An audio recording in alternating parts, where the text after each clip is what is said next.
Hello everyone, welcome to the channel. तो आज हम बात करेंगे डिसीजन मेकिंग स्किल पे। ठीक है। तो it is an important skill, it's a very important skill. Okay. But उस पर बात करने से पहले थोड़ा सा समझते हैं। Okay. So decision making is it can be a very small decision just to कि आज कौन सी टी शर्ट पहनी जाए, to something really really big like career choice or something.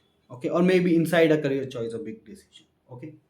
But before um, improving your decision skills or discussing more about it, पहले थोड़े fundamental समझ लेते हैं। ठीक है। पहला ये कि decision making skill is actually like fuel. Okay. वो खत्म हो जाती है। ऐसा नहीं है कि अगर आप पूरे दिन बहुत सारे डिसीजन बना रहे होंगे तो शाम तक डिसीजन मेकिंग स्किल कम हो जाती है। खास करके तब जब आप बहुत थक जाते हो। इसलिए नहीं, क्या वो मूवीज में दिखाते हैं कि किसी मुजरिम को पकड़ लेते हैं तो उसको बहुत देर तक बिठाए रखते हैं, थकाते हैं, लाइट में रखते हैं, सोने नहीं देते हैं, ताकि उसकी डिसीजन मेकिंग स्किल इतनी नीचे आ जाए कि वो बस फिर सिर्फ सच बोल रहा हो। ठीक है।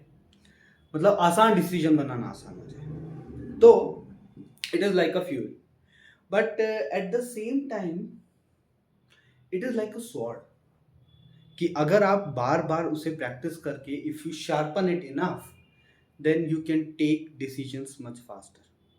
अब and it will consume less fuel also. ठीक है। लेकिन अब डिसीजन मेकिंग हमें सबसे ज़्यादा प्रॉब्लम कब करती है?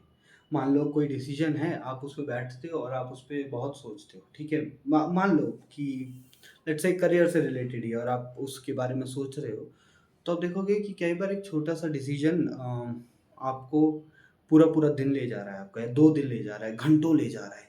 जबकि ऐसा होना नहीं चाहिए, है ना? होना ऐसा चाहिए कि आप बड़े डिसीजन भी थोड़ा जल्दी बना पाओ। ऐसा नहीं है, पहले बचपन में बहुत से छोटे छोटे डिसीजन बनाने में वक्त लगता था जिनको अब हम बहुत जल्दी बना लेते हैं। उसी तरीके से अब जिन डिसीजंस को बनाने में वक्त लगता है उनको भी थोड़ा कम टाइम लगना चाहिए। देखो, डिसीजन मेकिंग स्किल बेटर है या नहीं है, ये बहुत टाइम हमें कभी पता ही नहीं चलता जब तक कुछ बहुत अजीब सी सिचुएशन ना आ जाए। जैसे हाइपोथेटिकली, ओके, मान लो आप मानते हो कि छींक मारने से अपशगुन हो जाता है। ठीक है। कि छींक मार दिया तो अभी ये काम नहीं करना चाहिए या वो नहीं करना चाहिए। ठीक है। अब आप ट्रेन से कहीं जा रहे हो और आप ट्रेन के बाहर किसी को बाय बोल रहे हो, अपने दोस्त को, और ट्रेन तब तक थोड़ा चलना शुरू हो गई है और आप बस अभी चढ़ने ही वाले हो, क्योंकि थोड़ी देर में आप एकदम से नहीं चढ़े तो ट्रेन तो निकल ही रही है।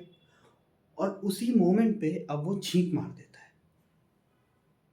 ठीक है। तब आपके पास डिसीजन बनाने के लिए जो टाइम है ना, बहुत कम है। अब आप सडनली सोच रहे हो कि यार इसने छींक मार दी तो क्या मुझे रुकना चाहिए? बट मैं रुकूंगा तो ट्रेन चली जाएगी, और ट्रेन मैंने बुक की हुई है ना, तो उसमें मेरे पैसे भी लगे हुए हैं। तो वो भी ऐसा नहीं है कि सडनली यार मैं ट्रेन भी छोड़ दूँ।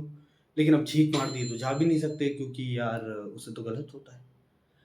अब इस पूरे पूरे सिचुएशन में क्या है कि ये इम्पोर्टेंट नहीं है कि आप रुकोगे या आप ट्रेन पकड़ के चले जाओगे। इम्पोर्टेंट ये है कि आप डिसीजन क्या बनाओगे।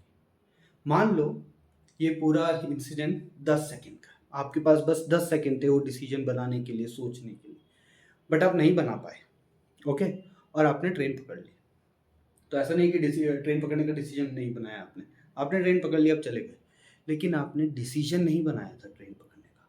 तो अब क्या होगा कि पूरी जर्नी ट्रेन में आप सोचते हुए चलोगे कि यार उसने छींक मार दी, मुझे ना नहीं आना चाहिए था, मुझे रुक जाना चाहिए था, पक्का कुछ गलत होने वाला है, पक्का कुछ खराब होने वाला है। और आप देखोगे आगे चल के कुछ ना कुछ खराब होगा ही होगा, because if you expect the negative will happen.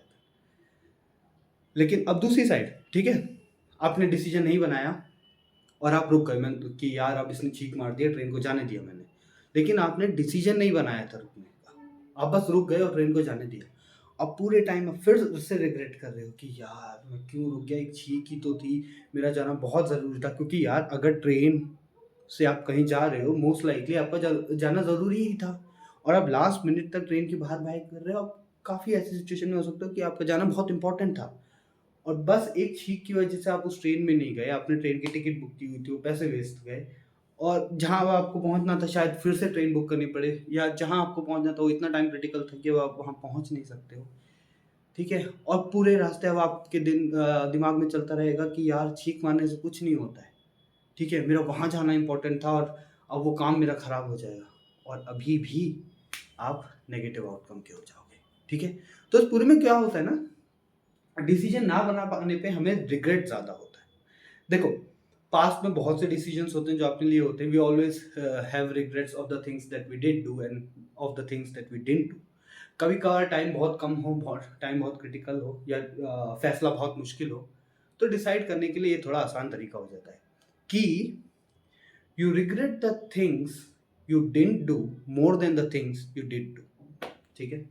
अब उसी एग्जांपल में अब हम मान लेते हैं कि आप डिसीजन ले लेते हैं, ठीक है? आपके पास 10 सेकंड थे और आपने सोचा नहीं, कि माना छींक-वीक का होता है, लेकिन अभी मेरे लिए काम इम्पोर्टेंट है, मैंने टिकट बुक की हुई है और मुझे वहाँ पहुँचना ज़रूरी है, तो मैं ट्रेन से ही जाऊँगा।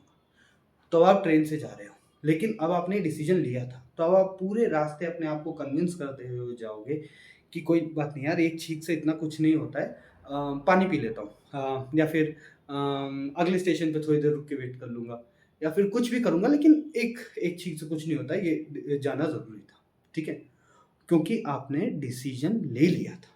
अब सेम तरीके से आप दूसरा डिसीजन लेते हो कि नहीं यार, इसने छींक मार दी है और मेरा एक्सपीरियंस रहा है कि छींक के बाद ऐसे नहीं करने चाहिए बड़े काम, और क्या मेरा वहाँ पे जाना इतना इम्पोर्टेंट है? नहीं है। आपने वो 10 सेकंड में वो डिसीजन ले लिया, पूरी चीज़ें दोनों साइड की कैलकुलेट कर ली, ज़्यादा फ्यूल नहीं लगाया, 10 सेकंड में आपने डिसीजन ले लिया और बना लिया कि ठीक है, कोई बात नहीं, आज की ये ट्रेन मिस की जाएगी।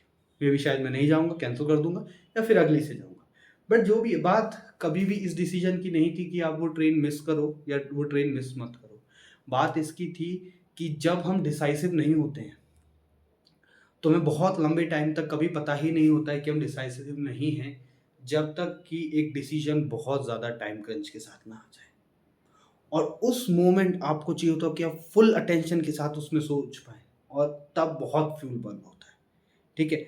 लेकिन अगर आप ऐसे डिसीजंस फ्रीक्वेंटली धीरे-धीरे, धीरे-धीरे बनाते जाते हो, तब आप उस सिचुएशन पे आ सकते हो कि यार ठीक है, अब से मैं ट्रिवियल छोटे-मोटे डिसीजंस को अपने पास नहीं रखूँगा, उन्हें मैं किसी और को दे दूँगा और मैं छोटे-मोटे डिसीजंस के बारे में नहीं सोचूँगा, बड़े डिसीजंस के लिए फ्यूल बचा के रखूँगा। एट द सेम टाइम बड़े डिसीजंस आप इतनी बार ले चुके होते हो कि आप उस स्टेज पे होते हो कि हाँ, मैं इतने फ्यूल में पहले 3-4 बड़े डिसीजंस ले पाता था, अब 10-12 बड़े डिसीजंस ले लेता हूँ। ठीक है? So that's all from today's videos, everyone. And please remember, you regret the things you didn't do more than the things you did do. Okay? So bye. Thank you.